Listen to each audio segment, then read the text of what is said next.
C'est terrible. Donc, ahibati fillah, faites très attention parce que le diable, il ne va pas vous laisser tranquille. Tant que vous êtes vivant, il va tout faire. Pourquoi? Pour vous grignoter, pour vous cuisiner à petit feu. Il va te donner une idée aujourd'hui, même si tu la réalises dans 5 ans, ça lui va. Dans 10 ans, ça lui va également. Il est patient. Donc vous, ne suivez pas les pas du diable.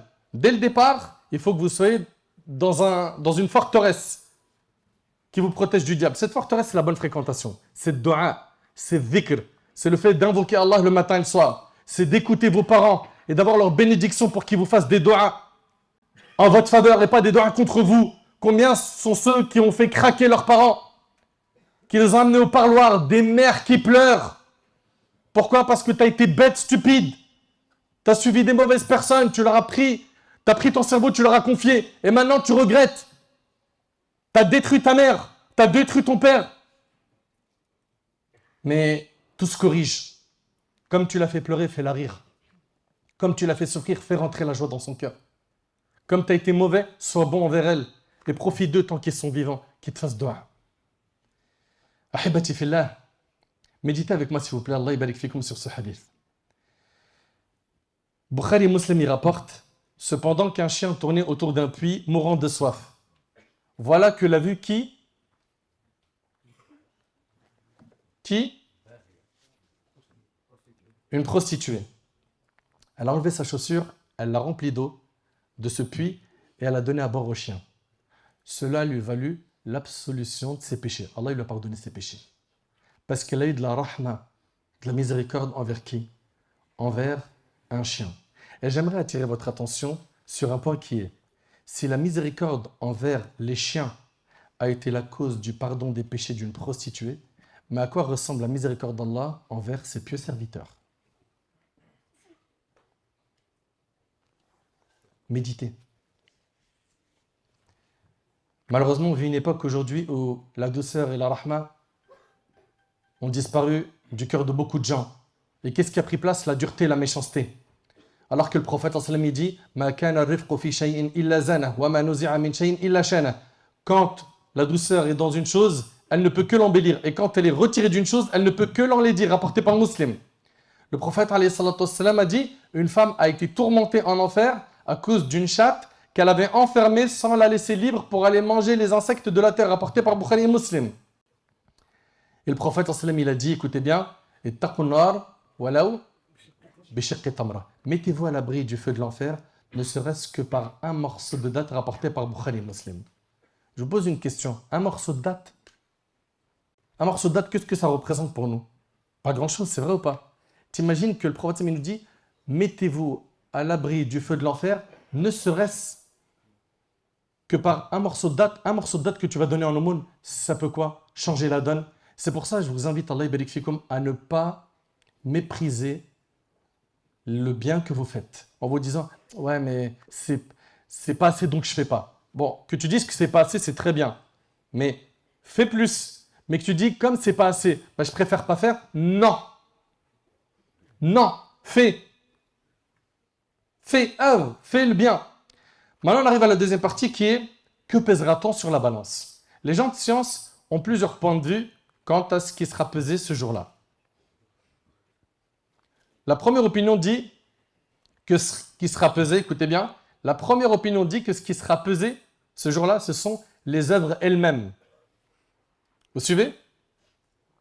Elles seront présentées sous forme concrète et placées dans la balance. Donc, la prière, la zakat, le hajj, l'aumône, la bienfaisance envers les parents, toutes ces actions-là, elles vont être yawm al-qiyamah sous une forme qu'Allah Ta'ala connaît et qui seront posées sur la balance pour qu'elles soient pesées. D'accord? Très bien.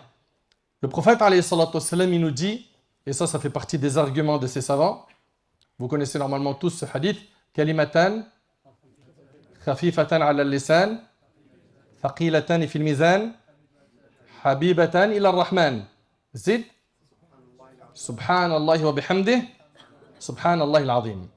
Deux paroles. Écoute bien s'il te plaît mon frère. Écoute bien ma sœur. Deux paroles légères sur la langue. Elles sont légères, faciles à prononcer. Lourdes sur la balance des bonnes actions. C'est-à-dire quoi? Elle pèse beaucoup en hasanat. Et bien aimé du très miséricordieux. T'imagines? Ce sont donc deux paroles légères sur la langue, faciles à prononcer. Elles sont lourdes dans la balance des bonnes actions. Et elles sont aimées d'Allah. C'est quoi ces deux paroles? Le hadith il est rapporté par Bukhari et Muslim. Subhanallahi wa bihamdih. Vous apprenez ça par cœur, quitte à l'écrire tout de suite. Subhanallahi wa bihamdih. Subhanallahi al-azim. Là, vous imaginez, si j'étais en train de donner un plan pour gagner des centaines de milliers d'euros, et je vous dis, note le numéro de téléphone là. T'aurais sorti ton téléphone ou pas? Mais là, subhanallah, on vous parle de quoi? On vous parle d'alourdir la balance de hasanat. Allah yahfazak, barakallahu fik. qu'Allah t'accorde le firdaus.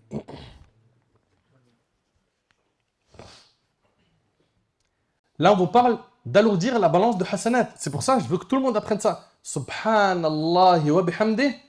Subhanallah al-azim. C'est difficile? Ok. Tu es capable, dans ton temps libre, de te rappeler de ces paroles? Subhanallah wa bihamdih, Subhanallah al-azim. Et tu le dis. Subhanallah wa bihamdih, Subhanallah al-azim. Subhanallah wa bihamdih, Subhanallah al-azim. T'imagines? Tu es en train d'alourdir tes hasanat. Parmi les preuves de ces savants qui ont dit que les actions vont être pesées, il y a aussi ce hadith-là.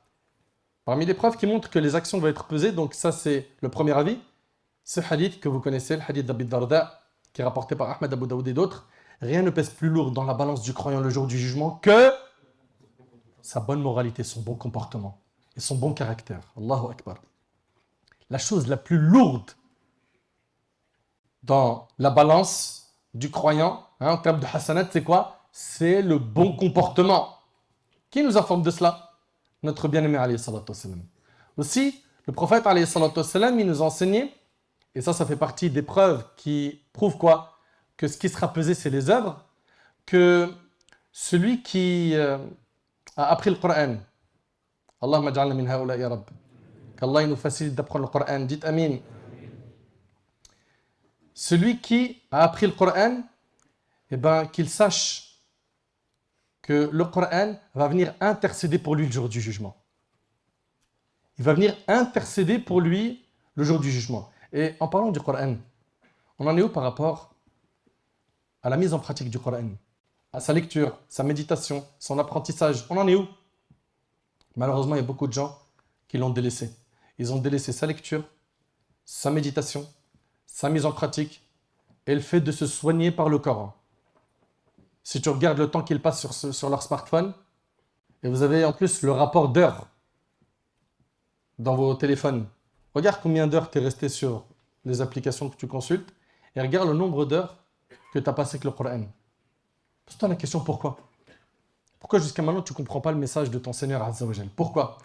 Le prophète alayhi salatu wassalam a dit wa qala ar-rasulu ya Rabb inna qawmi ittakhadhu hadha al-Qur'ana mahjura. Et le messager a dit Seigneur, mon peuple a vraiment pris ce Coran pour une chose délaissée. Subhanallah. Le prophète ici, il se plaint à Allah que les gens ont délaissé le Coran. Mais jusqu'à quand? Toi qui veux le bonheur, toi qui veux la réussite, toi qui veux le succès le jour du jugement, il faut impérativement que tu renoues avec le livre d'Allah. Que tu le lises, tu l'apprennes, que tu le mettes en pratique, que tu en fasses un mode de vie. L'imam Muslim, il rapporte de An-Nawas ibn Sam'an, radiyallahu anhu. Il a dit, j'ai entendu le prophète dire, on fera venir le jour de la résurrection le Coran et ses lecteurs qui appliquaient ses prescriptions. Les sourates Al-Baqarah et Al-Imran les précéderont sous la forme de deux nuages. Donc on voit ici que ces bonnes actions vont venir sous une forme qui a été, comme on le voit ici, désignée par notre bien-aimé alayhi salam comme étant des nuages. Ok? Les sourates Al-Baqarah et Al-Imran les précéderont sous la forme de deux nuages ayant entre eux une lumière ou comme deux groupes d'oiseaux en rang, plaidant en faveur de leur lecteur. Donc, elles vont venir pour intercéder ceux qui les mettaient en pratique. Qui? Al-Baqarah et Al-Imran. Donc, c'est pour ça que ce groupe de savants disent que ce qui sera pesé le jour du jugement, c'est les actions. Et tout ça, ça fait partie de leurs arguments. Très bien. Ahibati fillah. Allah Ta'ala, Il ne nous a pas laissés comme ça, sans nous envoyer de prophètes, de livres. Il nous a envoyé des prophètes qui sont les guides pour l'humanité. Il nous a envoyé des livres pour qu'on comprenne ce qu'il veut de nous, Azza wa Jal. Jusqu'à quand on va s'écarter du chemin des prophètes, de l'enseignement qui nous a été envoyé par Allah Tabarak wa Ta'ala, et on va suivre des personnes qui sont futiles, égarées, qui appellent au haram. Jusqu'à quand?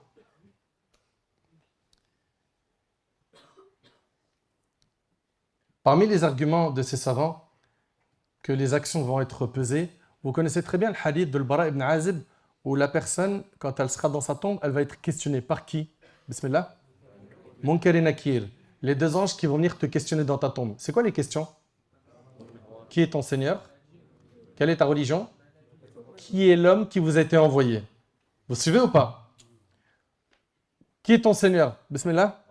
Allah. Quelle est ta religion? Quel est l'homme qui vous a été envoyé? Alayhi salam. C'est facile d'y répondre maintenant. Mais pour avoir un thabat, tenir comme il faut et pouvoir répondre dans la tombe, ça sera en fonction de tes œuvres. Il sera également posé à cette personne-là: qu'as-tu appris comme science? Il dira: j'ai lu le livre d'Allah et j'y ai cru. Okay? Cette personne-là, elle va jouir de plein de faveurs dans sa tombe. Sa tombe, elle va être très grande. Okay? On va lui ouvrir un accès vers le paradis, vers sa place au paradis alors qu'il est dans sa tombe. Vous suivez? Et subhanallah, pendant qu'il est dans sa tombe, il va se présenter à lui un homme qui a un beau visage, de beaux vêtements et une bonne odeur. C'est qui? Ses bonnes actions. Donc tout ça sert d'argument à ces savants qui disent que ce qui sera pesé le jour du jugement, c'est les œuvres des personnes. Et l'homme qui sera dans sa tombe, il va lui dire: mais qui es-tu? Il lui dira: je suis tes bonnes actions. Et il va lui tenir compagnie jusqu'au jour du jugement. Allahu Akbar. Allahumma ij'alna min ha'ula ya Rabbi. Et tellement il sera content dans sa tombe, il dira quoi? Il dira: Seigneur, hâte la venue de l'heure. Pourquoi? Parce que pour lui, il est dans une salle d'attente. Mais c'est vrai, c'est vrai. Il est dans la tombe, c'est vrai qu'il n'a pas de difficulté, mais lui, il veut quoi? Il veut entrer au paradis. Il ne peut pas rester dans cette étape intermédiaire entre ce bas monde et le paradis. De l'autre côté, la personne qui ne va pas réussir à répondre aux questions de la tombe, il lui sera dit: écoutez bien, c'est un menteur, étalez-lui un tapis de l'enfer. Ouvrez-lui une porte de l'enfer. Il sentira sa chaleur.